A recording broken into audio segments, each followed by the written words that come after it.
আপনি এই গভর্নমেন্টের এগেনস্টে কোনো অভিযোগ পেয়েছেন? নুরুল হক নিউর এখন জাতীয় নেতা হয়ে গেছেন, উনি অনেক কথা বলছেন, ওনার তো কনস্টিটিউয়েন্ট ওনার সাপোর্টারদের জন্য তো উনি কথা বলবেনই। আমি লাস্টের দেশকে তো 6 মাস ধরে ভালোই সামাল দেওয়া হচ্ছে, ঠিক না? আপনি এই গভর্নমেন্টের এগেনস্টে কোনো অভিযোগ পেয়েছেন? কোনো ধরনের অভিযোগ পেয়েছেন? খুবই ভালোভাবে সামাল দেওয়া হচ্ছে।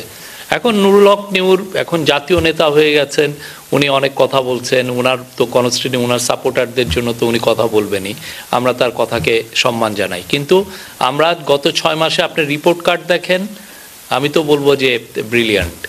আর আপনি কি বললেন, সালাউদ্দিন আহমেদের কথা বললেন, আমরা স্পষ্ট আমরা বলেছি, দুইটা আমরা ডেট দিয়েছি, স্পষ্টভাবে ডেট দিয়েছি, এখানে কোনো ধরনের কোনো অ্যাম্বিগুইটি নাই। আপনারা কম রিফর্ম চান তাহলে ডিসেম্বরের মধ্যে ইলেকশন হবে, আপনারা বেশি রিফর্ম চান আগামী জুনের মধ্যে হবে। এর বাইরে তো আমাদের আর কি বলবো, এটা আমার মনে হয় এটা নিয়ে 133তম বার আমি এটা বললাম। হ্যাঁ, তো এইটা তো না। আর আপনি কি বলছিলেন আর একটা জন্য? হ্যাঁ, ভিসা সংক্রান্ত বিষয়, আমার ইউএইটা বিষয়টা আমি জানি না। ইন্ডিয়া তো বলছে যে তারা আস্তে আস্তে ভিসা বাড়াচ্ছে। তারা আমাদের বিক্রম মিস্ত্রি যখন এসেছিলেন তারা বলেছিলেন যে এটা সংখ্যা বাড়াচ্ছে। ইউএইটা আসলে সত্যি 5ই অগাস্টের পরে হয়েছে কিনা আই এম নট শিওর। এই বিষয়টা আমি ফরেন মিনিস্ট্রির কাছ থেকে জেনে নিব।